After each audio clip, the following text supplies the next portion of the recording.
Good morning, my listeners. This is Wiktor Doctor, and this is Good Morning BSS World podcast. I assume all of us have mentors, coaches, or people who we think are great in this what they do, and they inspire us. They show us the way how to go and what to do in the fields of our experience. I do also have such mentors, and one of them is Romek Lubaczewski, who was a special guest of my other podcast. This podcast is run in Polish and is called BSS with No Secrets, but because Romek is English-speaking person, we did this interview in English. So, here it is. I also would like to share here in the Good Morning BSS World podcast series our interview, our talk, our thoughts about the virtual SSCs and the future of GBS centers. I suggest to take a good coffee or tea because this talk lasts about 1 hour. Enjoy!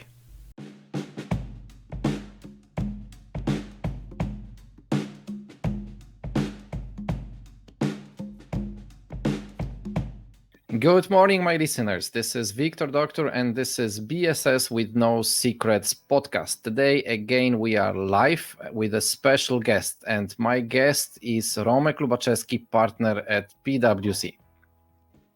Hello, everybody.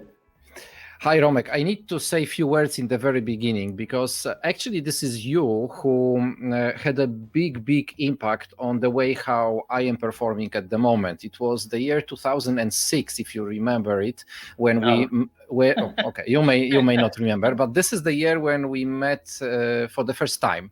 It was when I joined SWS at that time team. And together with Jim Costello, we had a talk about how to create the BPO center, the business reality, and so on and so on. And actually, this was the first year when I ever heard about BPOs itself. So I need to say here a big thank you for the very beginning, because it was you who made me to go this direction and just grow interest and skills and whatever can be done within the BPO industry. So big thanks for the very beginning. I'm not sure I had that big a saying in the whole process, Wiktor, but thank you very much, really. Nice to be with you, my friend, in the business. Yeah, that's the best part. Thank you. The idea for this live conversation actually was created a few weeks ago when we had a chat about potential virtual SSCs, but we will come back to this in a moment. I guess it would be great if we could just start chatting about the way, how do we see the GBS at the moment, how this part of the industry is it growing, is it shrinking, is it changing its business reality? I'd really love to hear your opinion on that part. It's a great question, Wiktor, and good news is I speak to a lot of people in the industry and a lot of delivery center managers, so I hear it straight from the guy running the center, and I'm hearing quite different kind of two different voices. One is saying there's concern about loss of work, and the other group is saying they're excited about the growth of work. I have to tell you that a long time ago, 3 months ago, I was hearing more about loss of work. Now I am hearing way more excitement about the growth of the industry. And I have to say, I've over the last 3 or 4 months, where I could honestly say at the beginning I was very concerned about all industry. I have to say, Wiktor, that when I think about now where we are and where I think we're honestly going to go, I foresee our industry, both shared service centers and outsourcing and any other hybrid of those things, I honestly foresee significant growth, and I can foresee a very good and shining like a light at the end of the tunnel. I honestly think we're going to see growth, big growth. And the other part which I think is changed in my mind is that I think we're going to see a lot more interesting work coming down, things that we've never done before. The art of the possible now is nothing is impossible, everything is possible. And I think that's where we're going to see change, not just growth of work, but growth of new types of work. I'm very positive.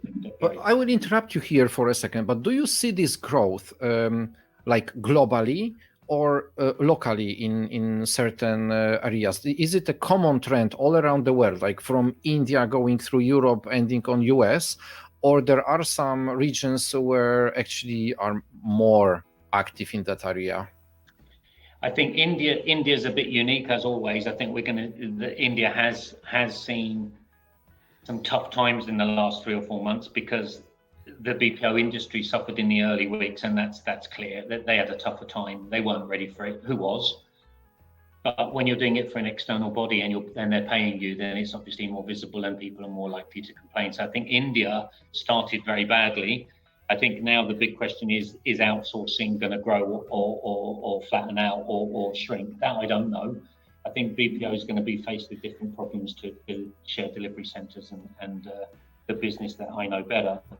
I think that when we look at this, where are we right now regionally? I think CE is definitely in a really good place. I've got no doubt about that. I think CE probably will be the region which is going to benefit most short, medium and long term.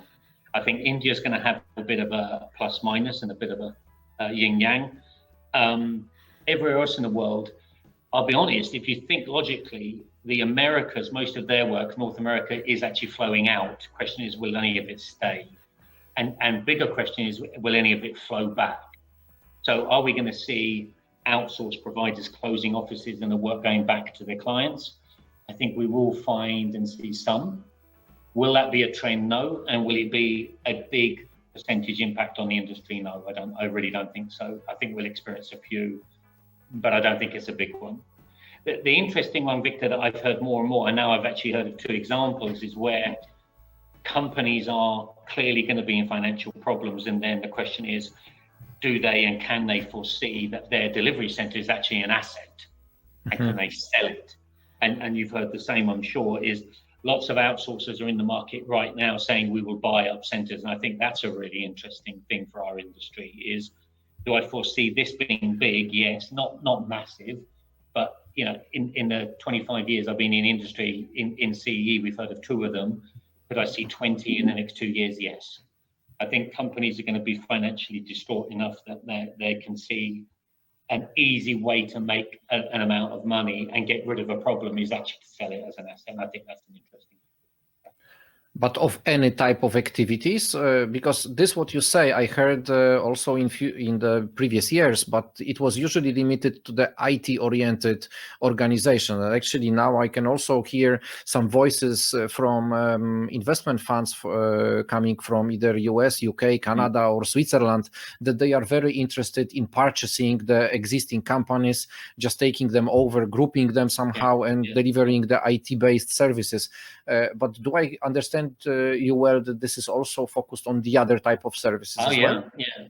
I think IT's, you're right, I never thought about it that way, that it's different sectors, but IT is clearly one because the market is definitely going to boom in technology, digitization, globally, everything's going to go bigger there. So you can foresee, do you need more offshore people who are cheaper than the ones in America? Yes, you do. And then you're right, you can get to that logic very quickly. I foresee as well all the other stuff, whether it be finance, HR, procurement, all of those things. What I think is the slightly different changes. I think we're going to see the move very quickly up the path of let's say non-transactional and more complex work. So things like treasury.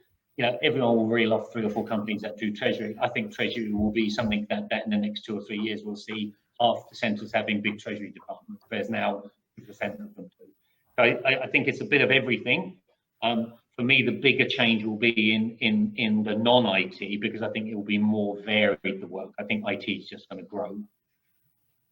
Okay, I will come back to this example from India because I witnessed, let's say, 2 types of scenarios when it comes to this pandemic topic and the centers who are based in India. And those 2 scenarios are as follows.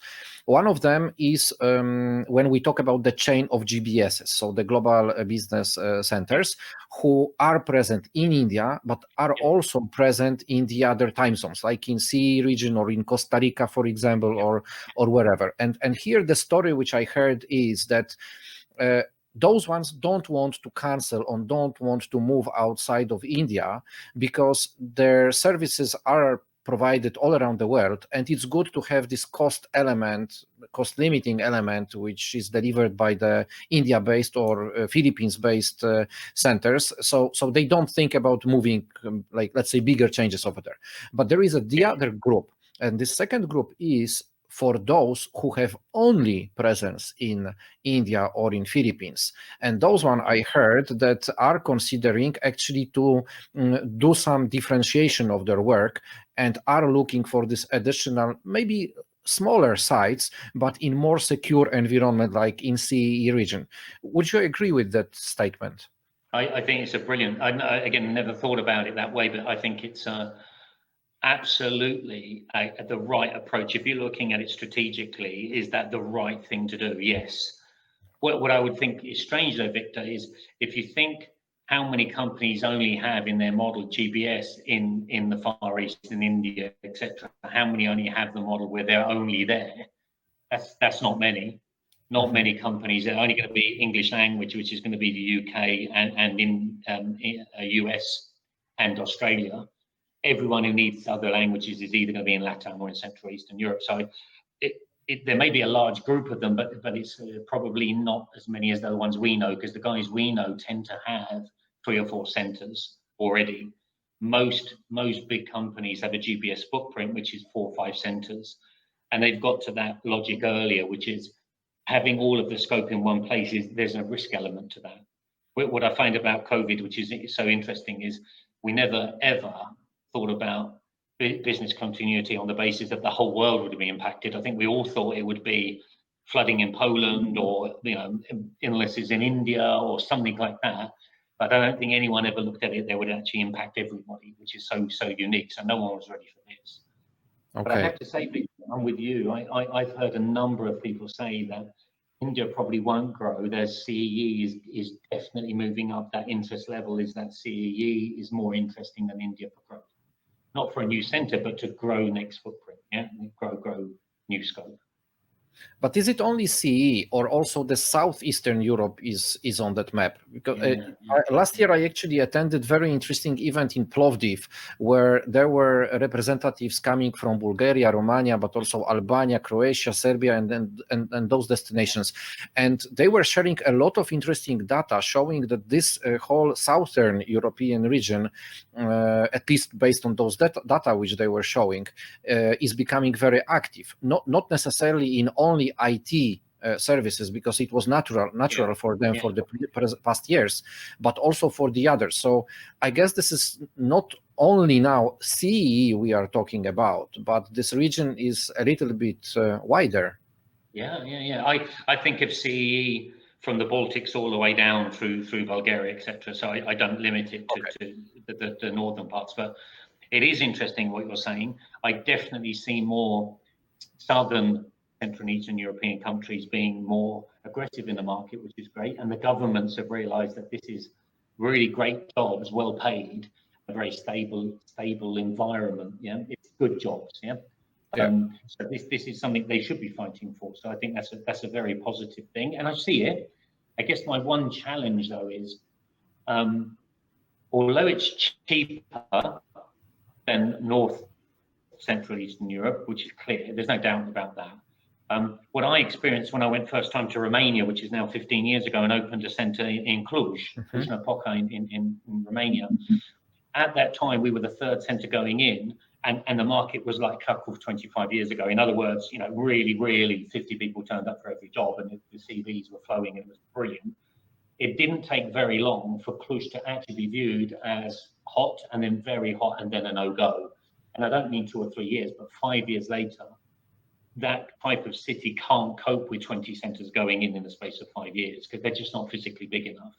So I guess the answer to this conundrum is never look at it and say Bulgaria is great and hold that statement true for the next 5 years. Unfortunately, it does change quite quickly. Definitely within 12 months, you can see a very hot location get quite cold, and vice versa, an unknown place become very known.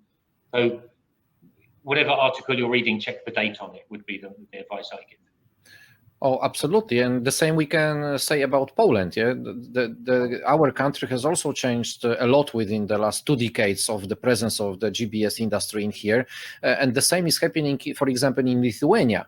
Yeah, let's take a look on that country. Like 5-6 years ago, there were just single centers who were present over there, and just one destination, which was Vilnius. Now there are 4 cities already. The industry is booming. The really great names are settling down over there. So I fully agree. And yes, the data in this industry is changing from year to year. So to be up to date, to understand who is which destination is hot, which is more colder, this is absolutely crucial, and that's a big work for the consulting agencies actually to run this analysis all the time. Sometimes data from last year are no longer valid. And salary rates particularly can change massively in a year. Yeah. To your point on Lithuania, I'll give you a slightly different angle of looking at that. Is invest in Lithuania is probably, in fact, I'm absolutely not probable. There's a fact that they are the best investment agency for shared services in the whole of CEE. They are fantastic. They work extremely hard to be helpful, accessible, easy to work with, etc. That whole team are brilliant at getting you into Lithuania and then explaining maybe Vilnius isn't the best place, but have a look here. So they've done a brilliant job. My challenge to other countries is to do the same. So don't let nature let you invest in other places. I think you have to help steer. So the investment agencies, I think, are crucial in this. Yeah, the cities and then the central as well, both. Oh, absolutely, definitely. I had the pleasure to talk to Laura from Invest Lithuania a week ago. She is the head of the BPO ICT team within Invest Lithuania, and I fully agree. She had all the knowledge in her head. She could answer every question, and that was amazing. How well prepared she was, knowing the industry she's taking care of. Okay, but let's make another step. Let's discuss a little while about the ways of working, because now within the last few months we have witnessed the situation of moving the whole work to homes. You are now even working from home at the moment. Yeah, I did it as well for 2 months at least. The question is, how actually the future of the GBSs, of the BPOs or shared services, those who are not sold, okay, so let's skip it for the moment, how it is going to work? Do you think that this remote work will somehow stay with us, and we will have the teams who just, let's say, have half of the team working from the office, the other half from their homes, or maybe something different is going to happen, or we will come back to this what we had? I mean, that's such a massive question, Victor. Sorry. Good news is no. I didn't mean the length of the question. I mean, the question itself is very. No one knows. That's the great thing. So I'm 50-50. Me and you are going to be 50-50 chance of being correct or incorrect. And if we're incorrect, delete the video. Okay. But I would go with, I don't think we're ever going to go back to the old world. So I don't think that a 500-person centre will have 500 seats and everyone comes in, sits down at their desk, works 8 hours and goes home. I think that we will never get back to that. I just don't. In CEE, I think India will, but again, they're a very different market. I think CEE will not go back to that world. People have been working at home for an extended period, not a 2-week holiday, but a 4-month holiday. Holiday, wrong word, but 4 months. And many people actually find it positive from a life experience and positive from a work experience in terms of they don't do less. They're not lazier. They're not hiding, they're not doing all the things that the employer is scared of. They're actually doing as much, if not more work. And therefore, statistically and KPI wise, there's no downturn. So the question is, why bring them back to the office if they're as effective, if not more effective, if they're also happier? Because again, I 15 minutes for me to get to the office, but many people have half an hour, many people have an hour. An hour one way, an hour the other. So now it's a 10-hour day.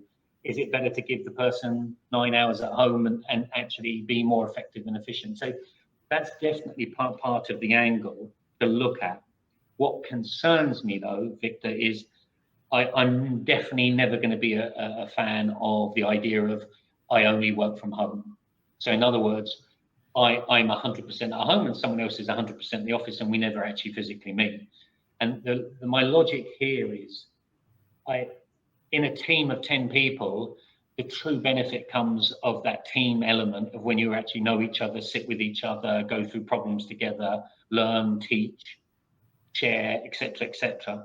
And you can't do that effectively in any way at all when you're in 10 different locations. No matter how good your internet is, you're not going to get everyone on the phone simultaneously to give them a 3-minute prep talk or tell them about an issue you've got. As you can do that when you're live in the room and you just go, guys, come and have a look at this. Let me walk you through. This is a new issue. We've got to make sure we deal with it correctly. That whole element of the team to motivate each other and to train off each other and to actually be performance-wise 10 great people, the team. My worry is that you risk that if everyone works from home, you have 5 super performers and 5 poor performers, and you end up net lower. And that would be my worry. So I don't think I'm ever going to be a fan of the team working either partially in the office or partially at home, or half the team here and half the team there. I don't think that's the right way to go, personally. That's my view. What's your thinking on that one? Actually, I am a social person, to be honest. And if you ask me personally, I'd rather would like to come back to this what we had before, so that the homework is rather a benefit, that from time to time I can just stay at my home if there are some other things I need to take care during the day. But I don't like, to be honest, the whole idea of moving completely to home. Although within the last 2 months, I had a number of talks. I spoke to so many top managers from various companies, and most of them actually admit that from the cost perspective, from the operational perspective, and the other angles which they mention, they'd rather consider putting this homework as a regular part of work. And even today, I had such talk before our call, because I asked about the scale. Okay, we can ask, okay, we have remote work, we have work at office, but how? 50-50? Maybe the other percentages and so on. And the most common numbers which are shown and or discussed are between 20 to 40% scale of a team working from home. Like 2 months ago, this scale was like maybe 10, maybe up to 18%. But the longer it takes, these numbers grow. So currently, most of the people who I talk to, they mention between 20 to 40 even, which means that the offices they work at are also going to be changed. So this is another challenge, and very interesting area to be discussed, because half a year ago we never considered that BPOs may consider smaller offices. Now they do, and that's a significant issue to be discussed. I completely agree with you, but the challenge I would give everyone is that the world as we knew it was, you literally come in, you sit down at your seat, it's your PC, your chair, picture of your family, a balloon from your birthday last week, a bit of cake which has been there for 6 days, all of that, and it's my area. And the person next to you and the person across from you, you actually get on with because you've been sitting in the same seat for a year or 2 or 5 or whatever. And your team leader's sitting over there. Do you get me? There's this warmth of the way you work because it's become normal. I don't think we can underestimate in our industry that taking that away and telling people to come walk in the office and take a ticket, and now I sit at floor 6, seat number 72C, sitting next to 2 people I have no idea who they are. My team leader isn't in today. Do you get me? That thing is, then you're literally just sitting there and doing your work. The words matrix comes to my mind, that thing, when you have the thing in the back of your head. You're just like doing. And then my question is, Victor, why do you need to be in the office to do that? Because you can do exactly the same at home, but in flip-flops in your pajamas. So there is a challenge there, is that if you then make it fully flexible, you also have to make the seating fully flexible. And if you do that, then you lose the benefit of that team spirit, which, as I said, is so important. You might save 14% of rent is roughly the cost of a centre. So if you half that, you're suddenly saving 7%. I'd really question you don't lose 7% efficiency from the people coming in or not coming in. Yeah. You get me? So the cost of rent in the proportion to efficiency is not that big. So I'd rather be really efficient and have more space than be inefficient and have less space. So that would be my challenge. Now, I'm not saying you can't get around it, because then you can actually say 1 week one team comes in and another week another team, and therefore you sit next to the same people. So there are ways around this. But I think you then get into a trap of, is it 2 days off, 3 days, a week off? Is it 2 days a month and you choose? It becomes very complex. There is no answer. I think that's the point, Victor. And I think me and you got to the same outcome, which is you can't. The biggest mistake is to make that decision now, sitting where we are. I think you've got to go much more carefully and slowly. Don't jump to a big conclusion and turn out to be the wrong one. I think you have to wait for everyone to start coming back to feel what is the realistic medium to long-term need of people, and then work out the model. I wouldn't be throwing half my space away. Yeah, absolutely. To be honest, I think, and this is what actually was discussed like a few days ago when we were summarizing the month of June with JLL and Michael Page. There was a discussion that this what we have now still should be considered as a temporary solution. We don't have enough time to analyze how people will behave in a longer period of time. But from the perspective of half a year time, it will be much more transparent, and we will be able to analyze it more deeper, to see how people actually react on all of this, what is happening. So I do agree with you here that we need to still spend some time, be patient, and not to make crazy decisions at the moment, because it may be more disturbing our regular way of providing services than we can ever imagine. But what I can imagine is, and that the topic which we started talking about in the very, very beginning, and even before this call, so this virtual SSCs, because this model can be created on 3 legs, let's say. One leg is from the office, the other from the remote work of our own employees, but the third one are the contractors who may be located wherever we want them to be located, like in Singapore, Nepal, Sydney, or wherever. Do you think that such model may be accepted by the industry or by the clients of the BPO companies? I think it's an amazing question, because it's the question I gave you, because I didn't know the answer, and then you wait a week and give me the same question back. Thanks a lot. Victor, you should be in consulting, buddy, really. Someone gives you a question, you flip it around, and they end up with it. I do my best.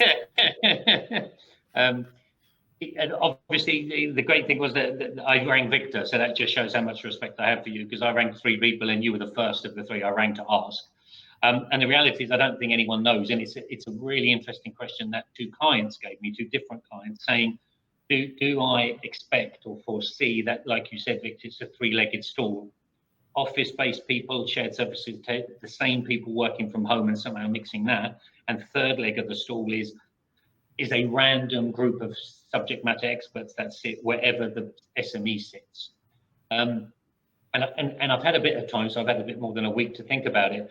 And I think no is my conclusion. I don't think that's going to be a big model. And I gave it some thought, which is, well, that wouldn't be much different to really what we experience right now, which is you end up in the GBS world today with groups of people not being in the hub, not being in the shared service center, not being in BPO, because they're subject matter experts and super specialized, and they need to be in New York because that's where Treasury is done best, or London or Frankfurt.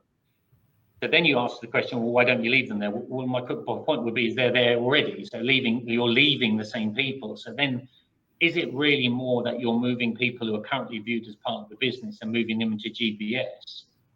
you just put them under the umbrella of GBS, but they're not technically within the shared services part, meaning physically in the building. Well, yeah, I can foresee that. And I don't actually dislike that model. I think it's a much better model than what you have right now, which is groups of people that theoretically are in the business, but really, they should be part of global business services, like a treasury department. Now, can you then say the treasury department is best if it's a guy in Nepal, a guy in Singapore, and a guy in Sydney? Is logic tells me no, Victor. I can't see any benefit of having 3 people in 3 different time zones, theoretically seeing each other twice a year, if that, or maybe never. What is the benefit of that? I can't think what it is unless they're super experts. But then my answer to you, Victor, would be if they're super experts, then they're probably like that already. So they're not the super experts. The 3 of them aren't sitting in New York right now anyway. So why would they need to be in Nepal and think that they're already in Nepal and Singapore? So I guess my thinking for you is that may happen. I'm not saying no definitively. I'm just saying I don't think it will be a common model where we have 10 or 15% of the staff which are based purely on a super skill, and therefore where they're based you don't care, unless it's a treasury team in New York and they're just now called part of GBS. So they're still in New York, they're the same group of people, they know each other, they still meet, they're just GBS people rather than the client's name on the building kind of thing, yeah? But I think that, but as I said at the beginning, I asked you the question, Victor. So what's your thing? Do you have any?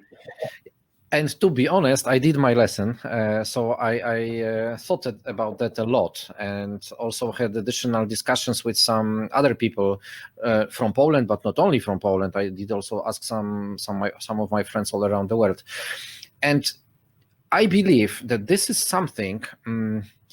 What first of all, we are not ready for that. So that's the first answer, but it doesn't mean we won't be ready for that model. So I believe it will take some time, and one of the reasons is, first of all, how to recruit good people, because we know that via the internet you can expect a lot of, let's say, cheating. Yeah, the other person is recruited, the other one is providing work. Yeah, we know about such stories that they happen. The second thing is the cybersecurity.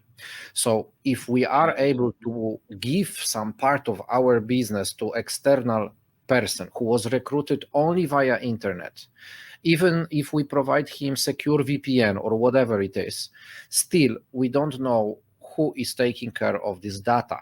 Yeah, and what can be done with this data. So I guess that cybersecurity is the area which, first of all, needs to be completely reorganized, taken care of, and so on and so on. And then we can start thinking about the next steps in this model. Yeah. The third thing, however, appeared within those talks, that okay, maybe we will not consider the whole globe and talk about people from Singapore, Sydney, Nepal, or wherever. But maybe it is possible to consider such virtualization within one country or one region. And that allows actually to create individuals or smaller teams, like even up to 10, 15 people, who are located in very small towns, which were completely not considered as the locations to source our employees or contractors so far. So this was also mentioned by a group of my speakers. Yeah. So and to be honest, that sounds quite reasonable, because it means that, yeah, like in Poland, we've got so many towns which are up to even 50,000, let's say, inhabitants, where they are completely not on the list for GBSs as the locations for the centers. But now, if this is an option, maybe using their skills in such locations becomes a reality. And then if it is in one region, in one country, it is also quite easy to contact those people, to even grab them from time to time to one office, or go to them and to see how they work, or maybe contract, for example, co-working office where they can meet locally and provide this work from such locations. So there are a number of such stories which are now connecting the dots. Yeah, but certainly people do talk about the virtualization, the definition of this virtualization is different. Yeah, but there is also one other one thing, and we discussed it those 2 weeks ago when you called me asking this question, is the management of those people. Because even if we have the technology, even if people have this internet access, even if they are comfortably working with their sleepers from their homes, this is one thing. But if we have the teams who are spread it all around, how to manage them, and I experienced such situation that a lot of managers don't know or how to well manage such teams on a daily basis. It is good from time to time, but not regularly. Yeah, and this is a challenge.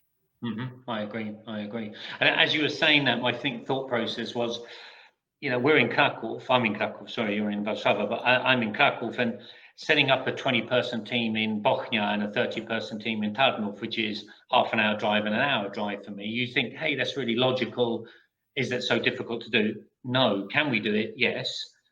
My only challenge to it, though, is you end up with 50 extra people, and in those towns they earn less than Krakow, but do they earn enough of a differential, so much less that it actually pays for you to have that structure in place? Meaning you have to have a manager that every week goes up and down the motorway 5 times a week or 3 times a week and visit each of the team, and renting additional space for these people to come in and meet once a week, etc. So the whole management of them is way more difficult. And then does it really pay off? So at the end, you've got to balance all of that off, or is it just better to have 50 more people in Krakow? And I don't know the answer to that right now. My answer would be, if it was like a complicated language and therefore going somewhere else to find them makes a lot of sense. But if it's basic processing in English or in Polish or any other language is easy to find. So it isn't because you can't find them, it's because you think it's going to be cheaper or better. My challenge is it better and is it easy to manage? So it goes to your point about managing these people. It's definitely not so easy because they're further away. Simple as that. Yeah. Other question about the source of new contracts, because if we take a look on the last 20-25 years, or how the BPOs or shared services were moving all around the world, setting up their operation centers, the main group of them were coming from US. Yeah, then it was a little bit changing. So there were some companies moving from UK, from Germany, Scandinavia, and so on.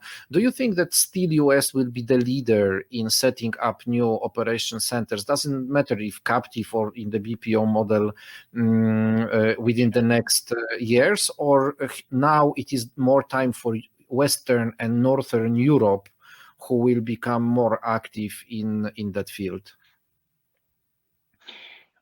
I think that a majority of my clients are global. The majority of the people I speak to are global. And they might be headquartered in the US, but some of them are headquartered in Finland. But we still move work from all over Europe and more from and equally US and Latin America, etc. So I guess my challenge to you is the question really about, is their headquarter more in the US driving the business out, or is it, or are we going to foresee more work coming out where the headquarters are in Europe? And the answer to that one is yes. I absolutely think that we're going to get growth from the existing footprint we have. So companies already have centers. I think that they're going to grow. Are we going to get new centers? Yes, we are. Why? Because we've just proven you can do the work anywhere. So I don't need to be in Finland or in Spain or in Italy or in the UK, anywhere. I could be anywhere. And then the question is doing it in CEE cheaper than there? And the answer is yes. Is it better? Yes. So do I foresee more work coming out of Europe in the European-led work, but global in nature? Yes, I do. I guess the other one is, Victor, is the way to look at this is the US have been doing it quite a lot longer. So if you think logically, if they've been doing shared services and offshoring 10 years, when I think it's more like 20, but let's just say 10, they're 10 years ahead anyway. So there's less companies in the US to actually put their hand up and say, I need a center. And their job was a lot easier because it's all English, and therefore India was always the easiest option and relatively easy to go to. Europe's more complicated because of the languages. So I think it's a good question. I do foresee more work coming out of Europe in the years to come, being led out of Europe rather than led out of HQ in the US. Although talking about those Indian companies, they are very well present across Europe. So they have noticed that to operate with the European-based companies, they have to be in here to have the access to language skills, for example. So all the big names, all the big companies who are on the top 10, let's say, of the BPO Indian world, they are present across Europe, not in even one location, but in a number of locations. Yeah, but they're in a number of locations because many times they've acquired a footprint, haven't they? Yeah, so it's not. I'm trying to think through who. I'm trying to think who opened an office from zero, and not many. And those offices, if you really think about it, all still 50 people. Most of the Indian businesses, outsourcers who are here tended to get a business which already was there, 200 people, and then have grown that as time goes on. Do I think they're going to continue to grow? And yeah, because I as we said right near the beginning, Victor, is the BPO acquisition of delivery centers. I think that is going to happen, and I think there's two colliding paths. One is India's BPO has got enough bad press at the beginning of the COVID to a lot of companies to think maybe India's not the right place, and maybe outsourcing is not the right thing. So these companies who have shareholders are all going to be thinking about how do I grow? And one of the actually easiest ways to grow is to buy. Go and buy a 500-person center, and suddenly you've got 500 people more and another 3 clients or 1 client. But that's I think going to be one of the drivers. And then so you've got them wanting to buy, and then you've got companies wanting to sell because they're distressed financially. And so $1 million in cash now is worth more than $1 million in cash because they don't have cash. If you think those two are colliding, I foresee BPOs acquiring centers for sure. Where are they going to buy them? I don't think they'll buy them in India. I think they'll be buying them in Central and Eastern Europe and in Europe. Europe particularly, but in CEE, you've got to foresee that happening. I really do. Yeah, I do. Yeah. I do agree with that. I even had a few calls already from some Western companies who are interested in purchasing existing operating BPO centers of a scale between 200 to up to 400 people. Yeah.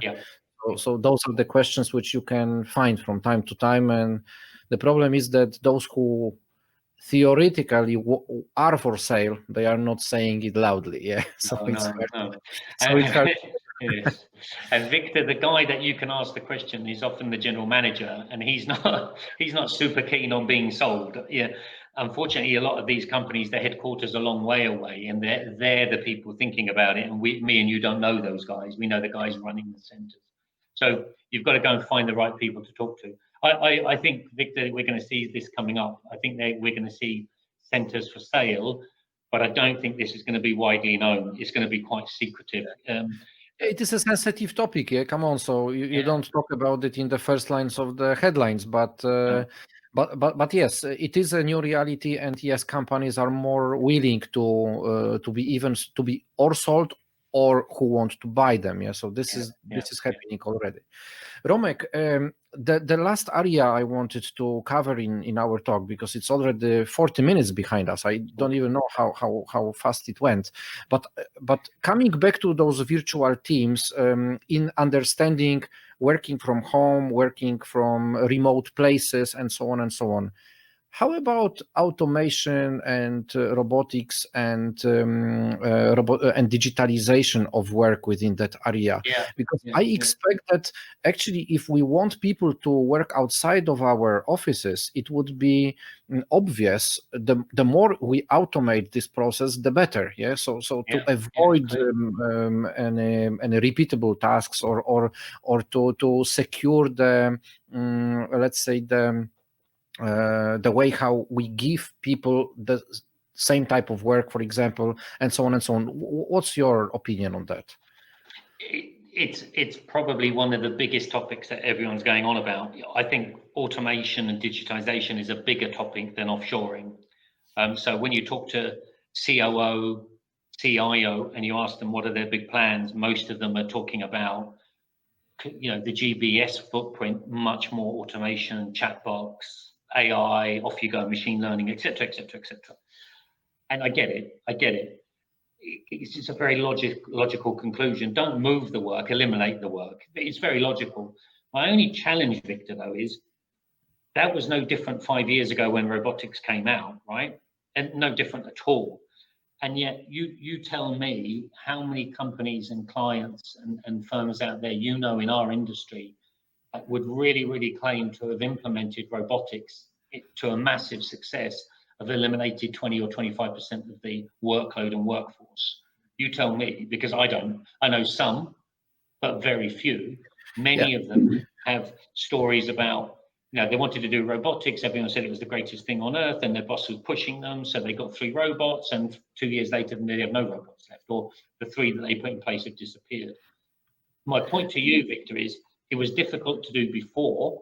It is very hard to get robots to be efficient because the processes aren't very optimal. How is being virtual made that problem easier? That's my challenge to everyone. Is you can't even sit in the same room as a team and all of us discuss how the process looks and how to optimize it to make the robot work. You have to do that this way, which is not easier. It is not easier than sitting together. And so it was hard before. My personal view is it's got harder. That doesn't mean it isn't a target to have and it isn't a place to look. I just don't think it's as easy as people are saying. And I don't think it wouldn't be number one on my list. My number one on my list would be increasing the footprint of GBS, without a doubt. And the automation thing is automated once you've got it into GBS and you've got people back at work. That would be Yeah, of course, because the SSCs, GBSs, or BPOs, however we call them, they develop. Yeah, they have some timeline how they grow and what their needs are. I will have one comment about those RPA elements because I believe that a few years ago it was too expensive to be considered. Now it is not expensive, but we still lack enough education. So still a lot of areas are not very clear for the BPO or SSC managers what this robotization exactly is and how it works.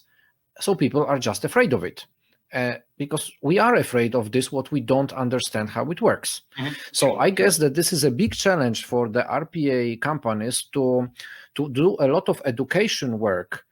That this is not scary, that this is helping, that you are not losing jobs, you can increase your efficiency and so on and so on. But this is not like that to be done. Yeah, it takes time, and this is definitely a challenge for the providers of RPA to educate the market, but also for GBSs to open minds to understand it and start getting ready for the real implementation of RPAs. I will answer this one question which you asked, do I know many of such companies? No, I know single ones. Some of them are quite advanced in that. And yes, they are really very advanced. But those are single examples across the whole big industry we are having at the moment. Yeah. And Victor, for 3 years, it was the number one thing at every conference and talk we had was RPA. Everyone was talking about it. And me and you know 10 companies together that have actually achieved something worth celebrating, if you know what I mean, in this space. So that can't be a problem, that all the other centers aren't doing it right. It's a bigger problem. I actually disagree with a little bit with what you said, because I don't think the challenge, honestly, I don't think the challenge is understanding them.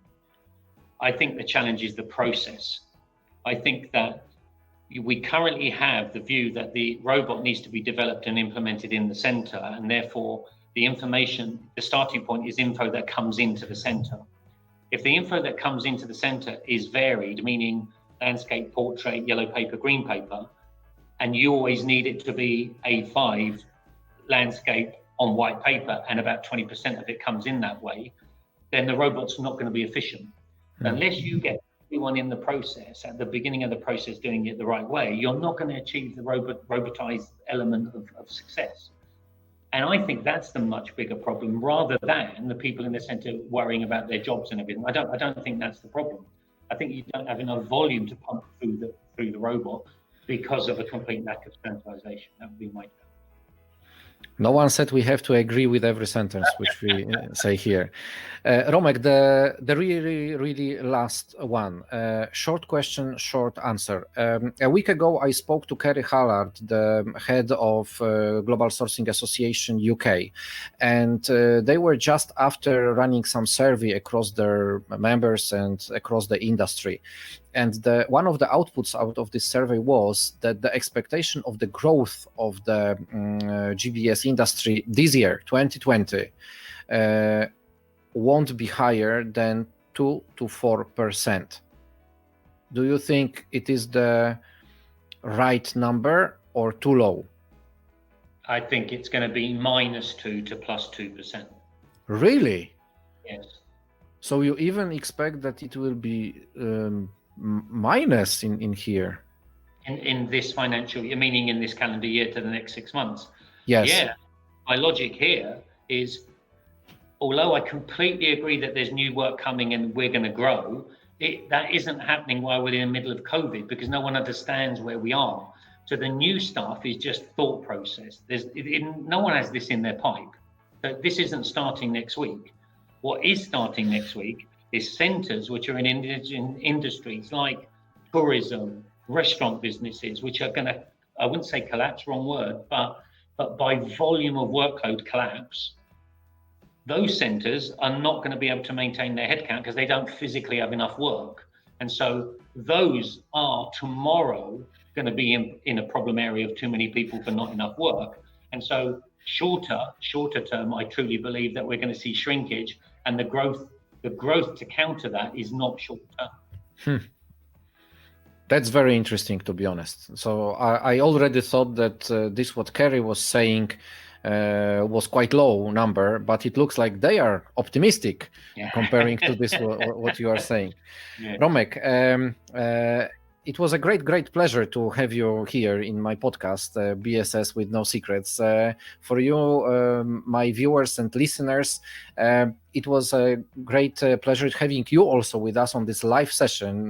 This recording is going to be available offline as well, and I will include the links to the Romek's profile on LinkedIn and to PwC webpage to allow you to dig deeper if you will need to find more information about the views of how PwC or Romek himself thinks that the GBS industry is going to grow, change, or develop. So it was a big pleasure running this session with my guru. I need to say that one more time, because Romek is a person who actually opens minds when it comes to understanding of GBS industry worldwide. Thank you, Romek. Thank you very much, and stay safe, everyone. Number one, please stay safe. That's number one for everybody and your teams. Thanks very much. Cześć, Wiktor. Thank you. Bye-bye. And that's it for today. I hope you enjoyed it. It was a great 60-minute talk. I learned a lot, and I hope that you also took out of this conversation a lot of interesting thoughts for the year 2020. Is it going to be -2 or 2 growth of GBS in 2020? We will see very soon, but certainly this is something what we should think about. If you enjoyed my show, please subscribe, tell others, and let's meet another time in a week. Bye-bye.